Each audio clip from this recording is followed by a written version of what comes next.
एक responsive table बनाने के लिए आपको क्या करना होगा, एक क्लास है टेबल, दूसरे कलर अगर भरना है तो टेबल के साथ कोई भी कलर ना लिखेंगे उसके साथ, तीसरा रो में कलर भरना है तो भी इस तरह से लिखेंगे, किसी सेल में कलर भरना है तो भी इस तरह से लिखेंगे प्राइमरी सेकेंडरी टेबल क्लास के साथ।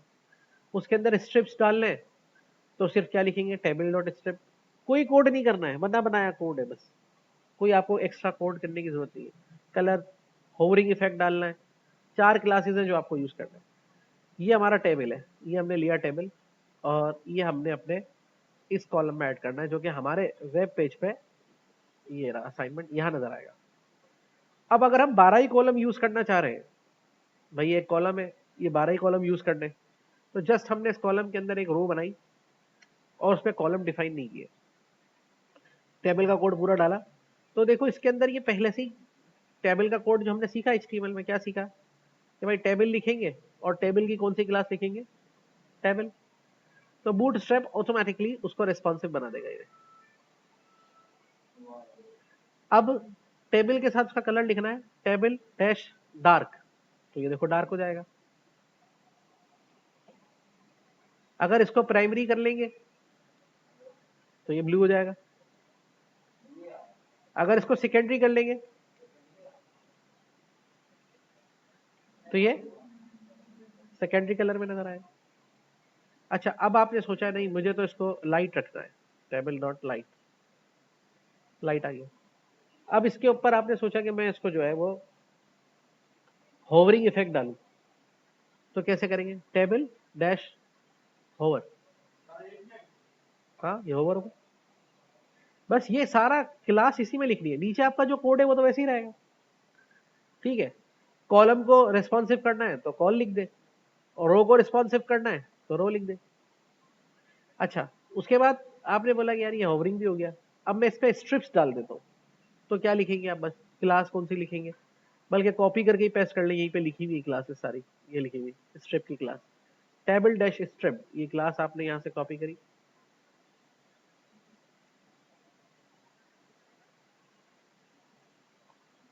और ये गए आप अपने टेबल में,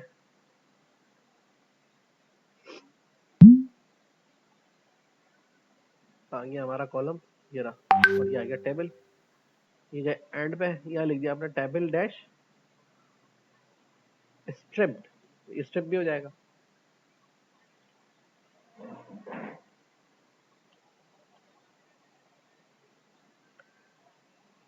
बन गया टेबल। अच्छा, रिस्पॉन्सिव भी है, कैसे, जब छोटी स्क्रीन पर आएगा आपका ये, तो देखो ये टेबल आपको पूरी स्क्रीन पे दिखाई देगा, और जैसे ही आप बड़ी स्क्रीन पे जाएंगे तो ये डिवाइड होकर अगले कॉलम पे दिखाई देगा, ये देखिए, सही है।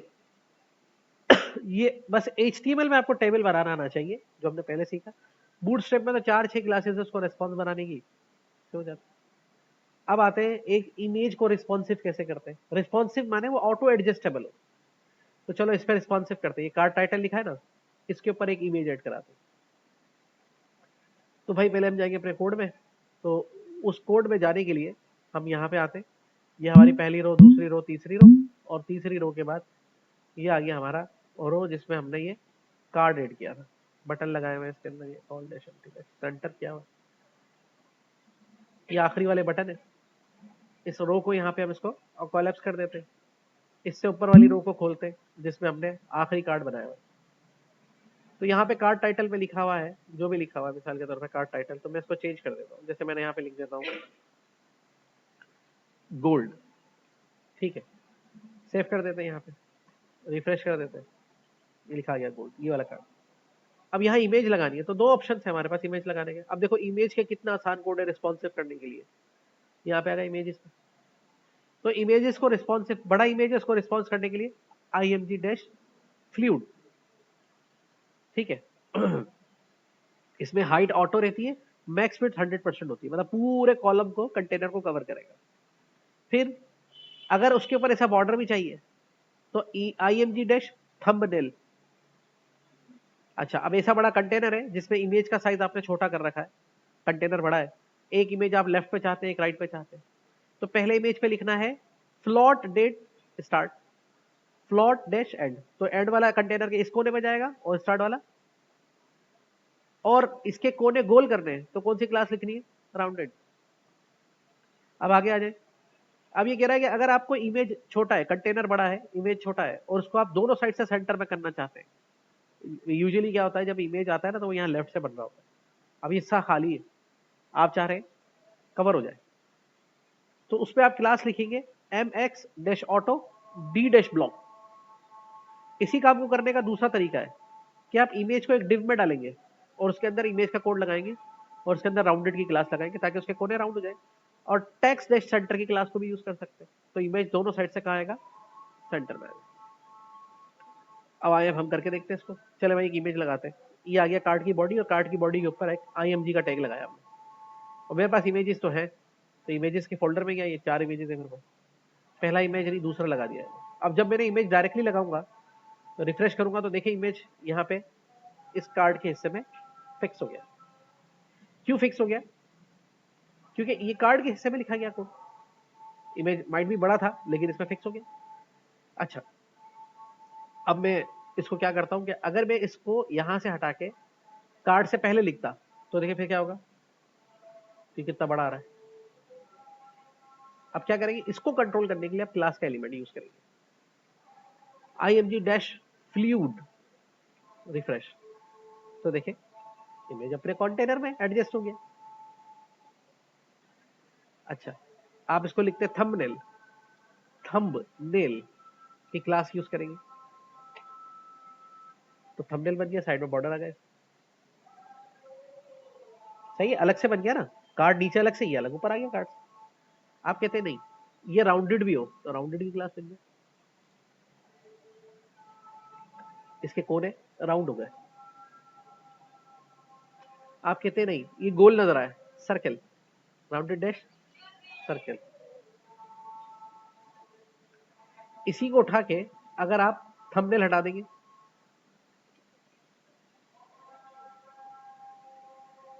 तो थोड़ा बड़ा नजर आ गया। IMG डैश फ्लूइड की क्लास लगाएंगे, ऐसा नजर आएगा। और इसी को उठा के अगर आप इसको यहां से कट करके कार्ड के अंदर डाल देंगे तो ये ऐसा नजर आएगा, कार्ड के अंदर नजर आएगा।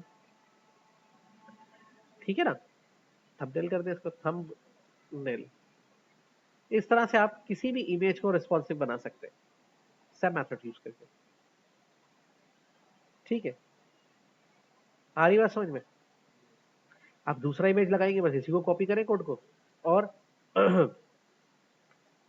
ये पहला कॉलम था आपका, इसको यहां से बंद करें, दूसरे कॉलम में आ गए, यहाँ कोड पेस्ट करें, इमेज को चेंज कर दें।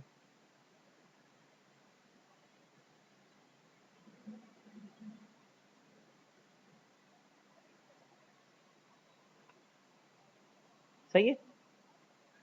अब आते हैं कि अक्सर आपने वेबसाइट पे देखा होगा ऐसे बड़ा सा इमेज लगा होता है और नीचे टेक्स्ट लिखा होता है, उसको क्या कहते हैं? उसको कहते हैं बूटस्ट्रैप में बने बनाए कंपोनेंट्स में फिगर। फिगर कैसा होगा? 400 बाय 300 का इमेज साइज होगा, उसके नीचे ऐसे कैप्शन लिखा होगा। इतना आसान है बनाना कि आप CSS में बनाओ थक जाओगे। पहले एक फिगर का एलिमेंट लगाएंगे, उसकी क्लास भी फिगर होगी, फिगर स्टार्ट एंड ओवर होगा। इमेज ISRC लगाएंगे, उसमें इमेज को हम IMG कर दें, फ्लोट कर दें, राउंडेड कर दें, जिससे वो राउंडेड हो जाए और रिस्पॉन्सिव हो जाए। और फिगर कैप्शन लिखेंगे यहाँ पे, इस तरह से राइट पे दिखाना है तो सिर्फ टेक्स्ट ऐड कर देंगे। तो ये हमने यहाँ से लिया कोड, और यहाँ पे जाके सेकंड कॉलम में ये टेबल बना था। अब टेबल को हम थोड़ा सा कोलैप्स करते हैं, ये एक रो थी, रो के अंदर पूरा टेबल बन गया, ये पूरी रो यहाँ पे कंप्लीट हो गई। अब दूसरी रो बनाएंगे div डॉट रो, और इसको भी पूरा 12 पे ही यूज करेंगे तो हमें कॉलम बनाने की जरूरत नहीं है, यही पे पोस्ट कर देते हैं। यहाँ पे कोड डाल दिया हमने इसका फिगर का, ये देखिए फिगर बन गया। कह रहा इमेज लगा दो, मैंने कहा SRC में जाओ और इमेज लगा दो।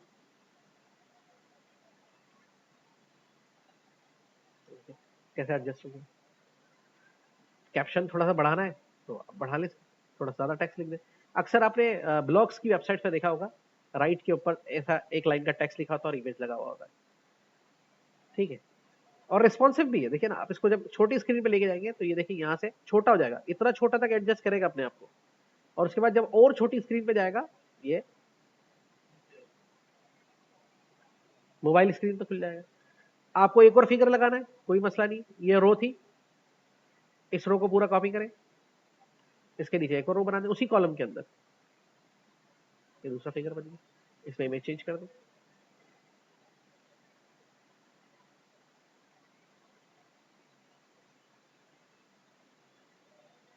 इतना जबरदस्त वेबसाइट का लेआउट बन गया।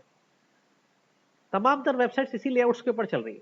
आपको बड़ा सा इमेज लगाना है ऊपर बैनर के ऊपर, तो आइए सबसे ऊपर आए, यहाँ पर आइए, बड़ा सा लगाना है, div डैश कंटेनर क्लास लेंगे, डैश फ्लूइड, और इस क्लास के अंदर में डायरेक्ट बस इमेज ही लगाना है, तो रो कॉलम बनाने की जरूरत नहीं है। ये इमेज का टैग लिखेंगे आप, फिगर नहीं लिखेंगे, सिर्फ इमेज का टैग लिखेंगे, ठीक है। और फिगर की क्लास भी हटा दें इसमें से। Image dash fluid rounded, corner rounded भी नहीं करने, पूरा पूरा कंज्यूम करें, ये ले।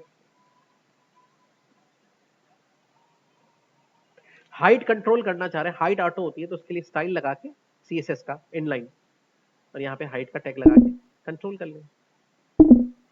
सपोज टू बी 300 पिक्सल पे कंट्रोल करना चाह रहे हैं, ठीक है, कर लें। 400 पे करना चाह रहे हैं, 400 पे कंट्रोल कर लें, जैसा इमेज है वैसे कंट्रोल कर लें, ये देखिए लगे। और ये रिस्पॉन्सिव भी, जब छोटी स्क्रीन पे जाएगा तो ये खुद ही छोटा हो जाएगा इमेज, और जब बड़ी स्क्रीन पे आएगा तो ये खुद ही इमेज जो है बड़ा हो जाएगा। तो देखिए कितने आराम से बूटस्ट्रैप का कोड इस तरह के वेब लेआउट्स बनाने के लिए कर सकते, कोई दिक्कत नहीं है। कितनी क्लासेस सीखी हमने। टेबल के लिए कौन सी क्लास है, जैसे ही आप टेबल के टैग के साथ लिखेंगे टेबल, रिस्पॉन्सिव हो जाएगा। कलर चेंज करने के लिए लिखेंगे टेबल, और आगे लिखेंगे डैश प्राइमरी, सेकेंडरी, सक्सेस, जो भी कलर है वो आ जाएगा। टेबल के साथ आप लिखेंगे स्ट्रिप, तो एक लाइन छोड़ के एक पे स्ट्रिप आ जाएगी। टेबल के साथ आप लिखेंगे होवर, ये सब कोड आप एक साथ एक लाइन पे कर सकते हैं टेबल एलिमेंट में क्लास के साथ। इमेज के लिए क्या होता है, IMG क्लास है, IMG डैश फ्लूइड, पूरे कंटेनर में फिर जाएगा image. IMG dash thumbnail, double borders आ जाएगा, इमेज अपने कंटेनर में एडजस्ट हो जाएगा। राउंडेड, कोने मुड़ जाएंगे, राउंडेड डैश सर्किल, इमेज जो है गोल हो जाएगा।